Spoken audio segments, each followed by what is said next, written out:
Hello, and welcome to episode 38 of What If Civilization Started Over. In the last episode, we saw a lot of things culminating in the collapse of Germany, so we're going to start with that today. But if you enjoy this video, then make sure to like and subscribe, and let's go right into it. So, as soon as Germany collapses, first of all, we can get rid of their capital, but England is immediately going to step in and basically be like, hey, we're the ones who created Germany after World War One. They obviously call it like the Great War or something, not World War One. We're the ones who created Germany, and we believe that we should be the ones who decide what happens with Germany, and what they think should happen with Germany is that a few new states should be created in Germany's place that are all quite weak, but also divided. So they want to create a state where Belgium used to be in Germany because these people wanted to be independent, but England claims these people do not want to be part of a communist Belgium. They want their own free Belgium, and so this country is going to be called Free Belgium. However, they're a monarchy, they're not communist, because of course England doesn't want any republics. How dare they? Poland is pushing for a lot of land, but England decides that Poland doesn't get any land. That England creates a country called Free Poland in all of the former Polish territory, and it's not going to be that color because that's too similar to all the countries around it. And this country is going to be called Free Poland, even though they're a monarchy. Italy, who has been getting closer and closer to England over this time, will be given pretty much all of modern-day Switzerland, because they're pretty much allies with England at this point. Denmark will be given some land because they were never really blamed for World War I, and England doesn't really have any problems with them, and they just kind of want Belgium to be weaker. The rest of the land is going to be made into a new German country, which is even weaker than the previous German country, but it has its capital in the same place. So let's fix these ideologies. And the new German country is going to be a republic because England doesn't have that much control, and the republics adjacent to it really want it to be a republic. Speaking of republics, though, Poland is very upset about how little they got out of this, and they have an election coming up. And they're so upset about this that there are no Democratic candidates running in this election. There is a communist candidate and there is a fascist candidate. Belgium is funding the communist candidate like crazy, and England is funding the fascist candidate, which is kind of a weird look for them because they're a monarchy. But they align more closely with fascism than with communism, and so England, being more powerful than Belgium, is going to win, which means that there is going to be a legitimate fascist country in Europe. However, what England wasn't expecting.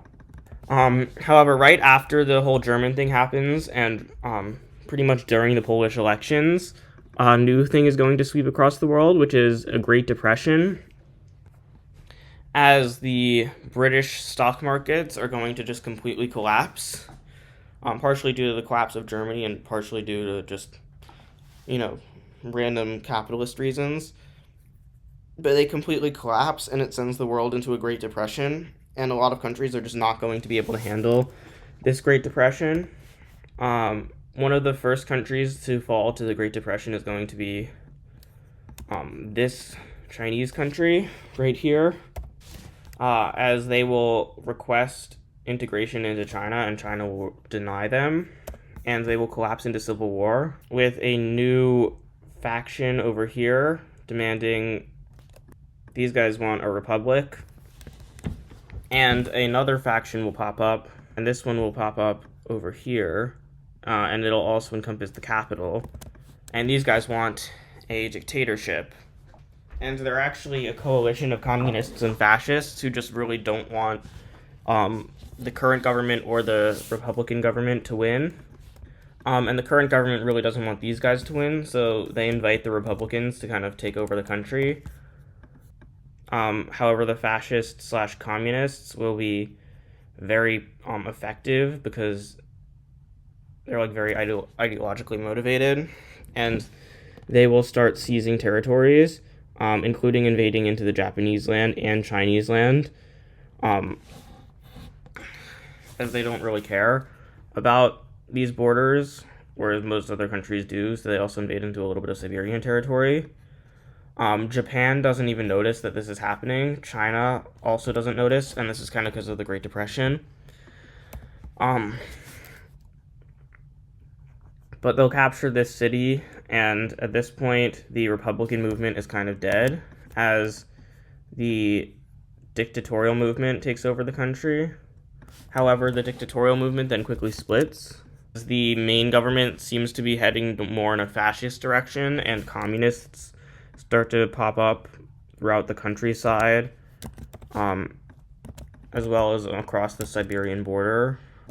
And these are people who want communism instead of the fascist government. However, the fascists will be very swift, and they will basically be able to knock out the communists from this pocket as well as this pocket. However, Siberia will start funding the communists in this last pocket, and they will basically give them a decent country. And the fascists will basically just give up on fighting the communists and decide that they don't really need this one city, leaving the communists to also have their own country. However, Siberia funding this will exacerbate their problems, as they have been having huge financial crises for a while. Another problem is that most of their population is in the west, near Russia, and they kind of identify as Russian, a lot of them. And Siberia is capital way over here in the east. And massive rebellions, these are pro-Russian rebellions, will pop up in the west, as these people want to join back up with Russia. And obviously Russia's going to fund these because they want to restore themselves to their former glory. And Russia will be taking full advantage of Siberia's collapse.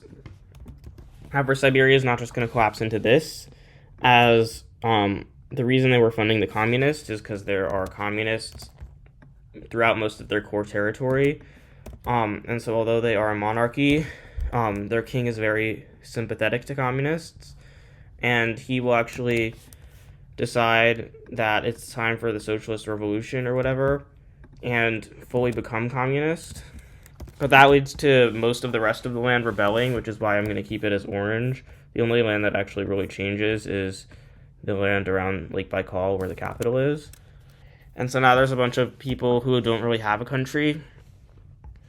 And they're going to just start joining up voluntarily with a bunch of other countries, including, and one of those countries is Afghanistan, who will have their first thing after being fascist, because fascism is all about expansionism and war being good, and they don't think they're ready to take out Pakistan yet, but they do think they're ready to take out Siberia, and so they start an invasion into Siberia as they start taking a lot of territory, and Central Asia will also help them out. And they start coordinating with Russia on how best to take out Siberia, as Russia is also beginning an invasion into the Siberian territories. And it turns out Russia is very sympathetic to the fascists. And in fact, like, they have a king, but the king is acting much more like a fascist dictator than like a king. I'm gonna just color Russia as a fascist country, because they kind of are. Like, they have that full ideology. The leader of Afghanistan even says that the Russian king is what inspired him to start his movement. So, like, Russia's definitely, like, a fascist country. So, yeah, the collapse of Siberia is imminent. And I'm just going to fast forward to what it looks like after the collapse is fully done, because I don't know why I wouldn't. So, yeah, let's fast forward a bit. So here's what the collapse fully looks like. We have the Siberian Republic over here, which is very sparsely populated and doesn't really have any people in it. The Siberian Union, which is a communist country, union between this little patch of communists as well as a large portion of Siberia. We have Russia taking a large portion of territory and claiming that they are going to be at their zenith soon, or they're going to have a new peak and, like, you know, beat their old height of power. And then we have Central Asia also taking some land. The Great Depression will also have effects in Asia, where China will kind of fully collapse. And they will collapse into a bunch of warlord factions, kind of. So I'm going to just draw them in. So there's one in the west. This is a more communist-aligned faction. Then there's a fascist-aligned faction up here, supported by the fascists up here in, like, sort of Mongolia. There's a Japanese puppet government, which is, I guess, a dictatorship ideologically, over here, which is actually very big and honestly the most powerful of the remainder of the Chinese states. The old Chinese government that got conquered by Belgium, I believe, and then reincorporated into China, but now they are claiming independence again. And let's put some capitals in. There's just this monarchist government that just wants a different monarchy over here. Republican government over here. And then there's another random warlord government in the west over here. I'm going to switch the colors of these two. Yeah, so these are all of the countries that form. And so we have to make some new ideologies, obviously. So yeah, these are the ideologies of all of these new states, and I made them small because these states are all extremely weak, and they all want to reunite China under themselves, except for the pink one. They're kind of chill. Actually, no, they all want to reunite China under themselves. Another country that's going to collapse is going to be Mesopotamia, but they're not just going to collapse. They are going to instead basically they're going to put a communist in charge of their government to try and fix things, but all it does is it just makes Mesopotamia a permanently communist country. So that didn't really work at all.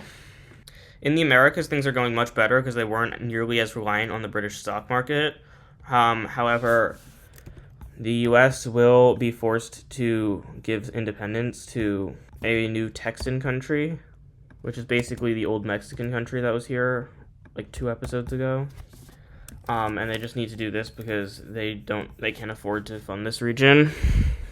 The problem is that these guys are still extremely underfunded, and they will actually end up electing a fascist government, which is not good for the American country.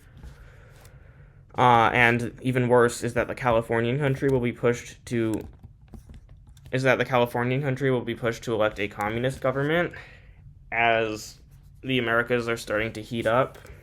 But if not, then I'll see you in the next one. Thank you for watching. Bye.